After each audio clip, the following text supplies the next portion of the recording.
BSc BSc first year major botany के students का फिर से स्वागत है। आज हम टॉपिक देखेंगे ऑर्गेनिक फार्मिंग या जैविक खेती। जैविक खेती प्रकृति के साथ सामंजस्य वाली खेती है। ठीक है, आपको ये ध्यान रखना है, एग्जाम में आप पॉइंट्स में आंसर लिखिएगा। जैसे यहाँ पर ये अभी आपको नीचे हम दिखाएंगे। सबसे पहले जैविक खेती होती क्या है। आप लोग डेली न्यूज़ में और अपने सीनियर्स या घर के बड़े बूढ़ों से सुनते होंगे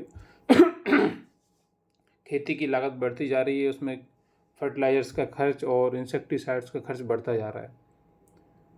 तो और साथ साथ यह भी आपने सुना होगा कि सब्जियों में कीटनाशक हैं या फिर कीटनाशकों की मात्रा आवश्यकता से ज़्यादा पाई गई। कैंसर भी आज हर एक परिवार में किसी न किसी को आप कैंसर सुनने को मिल जाता है। ये सब किस कारण से हो रहे हैं? क्योंकि रासायनिक खेती बहुत ज़्यादा हो रही है, आवश्यकता से अधिक रसायनों का उपयोग हो रहा है। तो उसी कमियों को दूर करने के लिए जैविक खेती का कॉन्सेप्ट आया है। जैविक खेती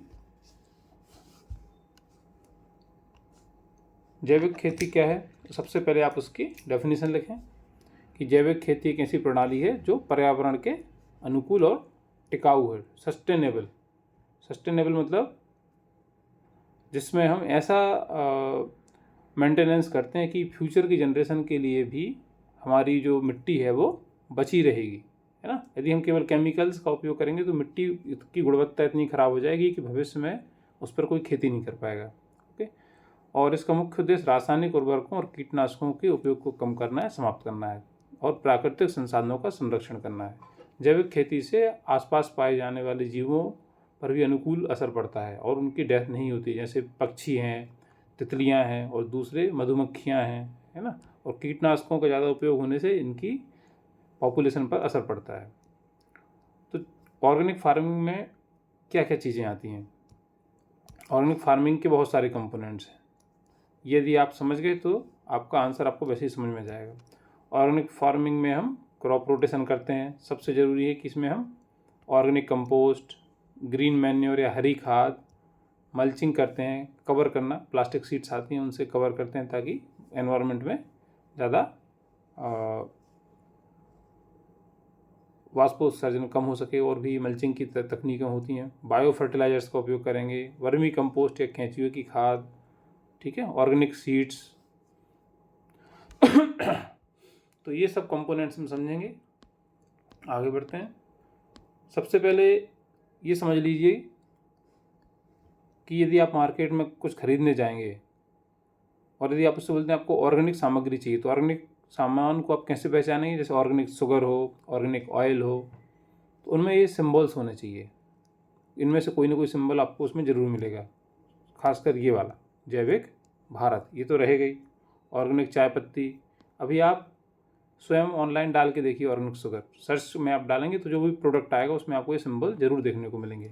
एक सिंबल ये भी आप देखिए उसमें ध्यान से, ये वाला, ठीक है। तो ये पहचान होती है कि ये ऑर्गेनिक फूड है। और इसका लाइसेंसिंग और ये सब के बारे में एक्स्ट्रा इन्फॉर्मेशन में नीचे दिया गया है। जिसको एक्स्ट्रा जानकारी चाहिए वहाँ से जानकारी ले सकता है।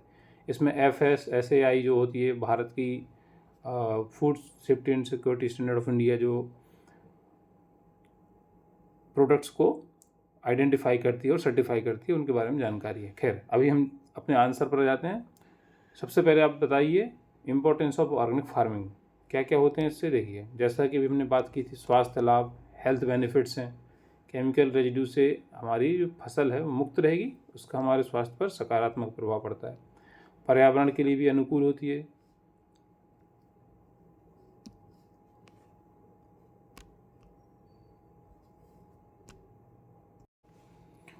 पर्यावरण के अनुकूल है, ठीक है। जल प्रदूषण कम होता है, जैव विविधता इससे बढ़ती है, स्थानीय अर्थव्यवस्था को बढ़ावा मिलता है। जैविक खेती स्थानीय किसानों को बाजार में बेहतर मूल्य प्राप्त करने में मदद करती है। जैविक खेती के जो प्रोडक्ट होते हैं उनकी कीमत ज़्यादा होती है, इससे ग्रामीण अर्थव्यवस्था को मजबूती मिलती है।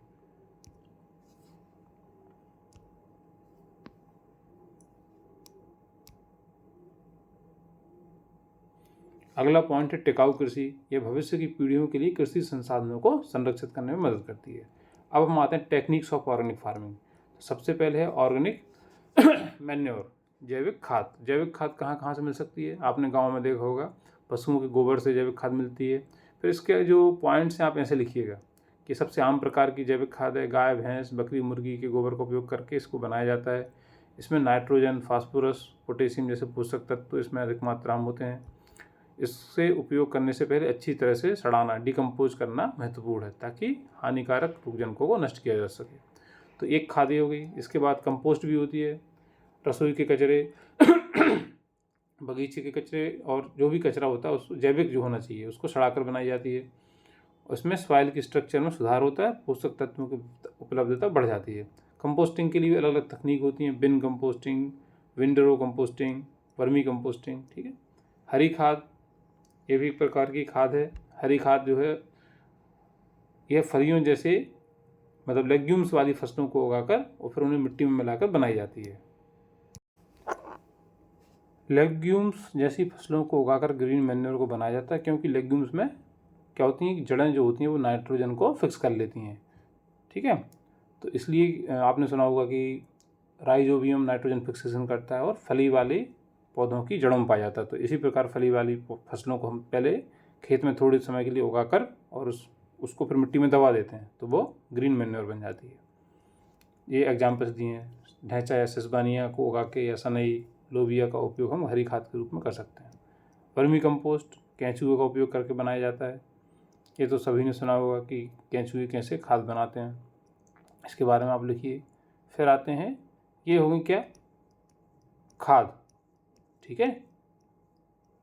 तो पहला पॉइंट हो गया जैविक खाद, और जैविक खाद में आपने पशुओं का गोबर, कंपोस्ट, हरी खाद और वर्मी कंपोस्ट, ये 4 पॉइंट दे दिए।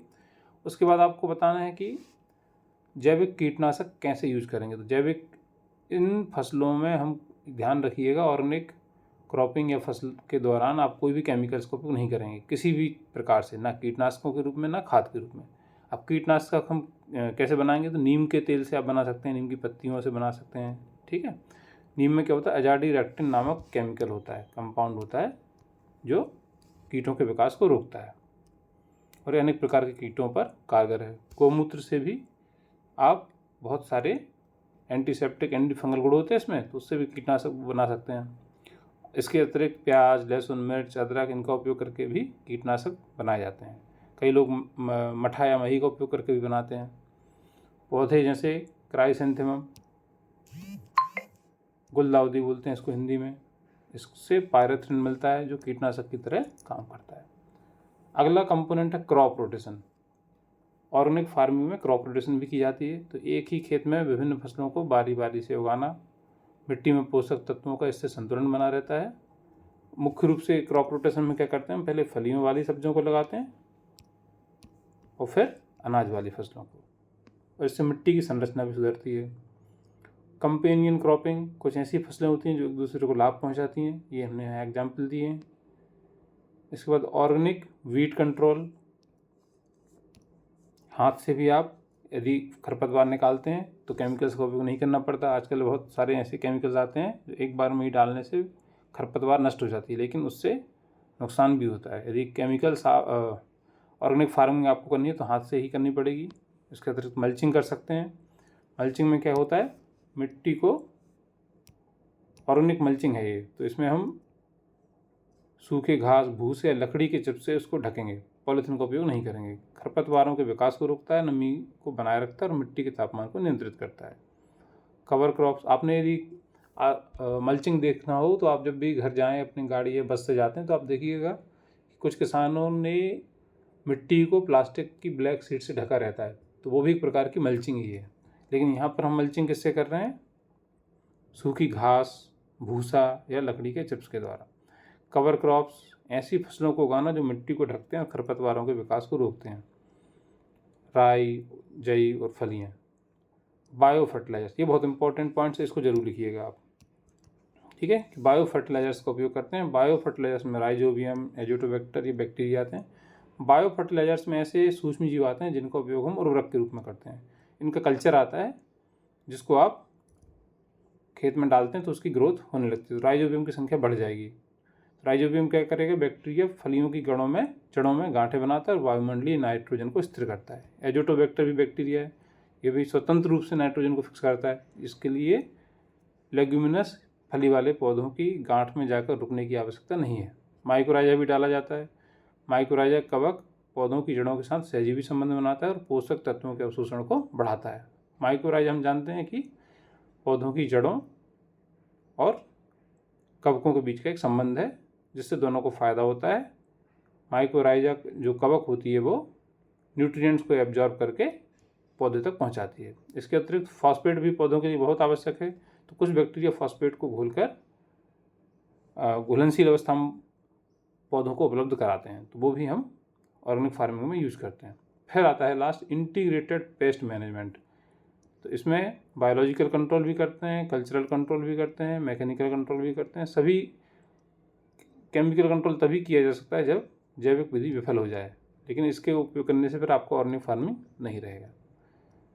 जैविक खेती के लाभ क्या हैं हमने पहले ही देख चुके हैं। स्वस्थ मिट्टी हो जाती है, सुरक्षित भोजन होता है, जैव विविधता संरक्षण किसानों के लिए बेहतर आए। लेकिन इसमें कुछ चैलेंजेस भी हैं। उत्पादन थोड़ा सा कम होता है शुरुआत में, लागत ज़्यादा आती है, बाज़ार में अभी सीमित उपलब्धता है, और थोड़ी सी इसकी जो सर्टिफिकेशन होती है वो प्रोसेस कॉम्प्लेक्स होती है। सर्टिफिकेशन मतलब मान लीजिए आपको ऑर्गेनिक फार्मिंग करनी है, तो आप जब तक कि गवर्नमेंट को नहीं बताएंगे तब तक आपको वहाँ से सर्टिफिकेट नहीं मिलेगा। इसलिए शुरुआत से ही आपको सर्टिफिकेशन एजेंसी से संपर्क करना पड़ता है। सर्टिफिकेशन एजेंसी कौन कौन सी हैं, ये एक्स्ट्रा इन्फॉर्मेशन में हमने दिया है, ठीक है। यहाँ से आप इसको आपके डिस्क्रिप्शन बॉक्स से आप देख सकते हैं, यदि किसी को डिटेल में पढ़ना हो तो। मुख्य रूप से सर्टिफिकेशन एजेंसी में ये देखिए नीचे हम आ जाते हैं, ये है एपीडा है, agricultural and processed food products export development authority, इसको एपीडा बोलते हैं। APEDA NPOP, national programme for organic production, ठीक है। पीजीएस, पार्टिसिपेटरी गारंटी सिस्टम, तो इनसे आप अपना सर्टिफिकेशन करा सकते हैं। डिटेल्स के लिए आप गूगल पर देख सकते हैं। Thank you. तो इसमें हमने क्या क्या पढ़ा, सबसे ज़रूरी चीज़ क्या रही इसकी अपनी डेफिनीशन, ये डायग्राम, और इसके बाद इसके कंपोनेंट्स, ऑर्गेनिक मैन्योर में वर्मी कंपोस्ट, गोबर की खाद, ठीक। फिर ऑर्गेनिक पेस्टिसाइड्स, नीम, गोमूत्र, फसल चक्र, कंपेनियन क्रॉपिंग, फिर खरपतवार नियंत्रण के लिए ऑर्गेनिक वीट कंट्रोल, और बायो फर्टिलाइजर्स, जैव उर्वरक। इसको ये लास्ट में हमने दिया है, लेकिन इसको आपको पहले कर लीजिएगा। जैव उर्वरक बहुत इंपॉर्टेंट पॉइंट है, इसको अच्छे से पढ़िएगा। Thank you.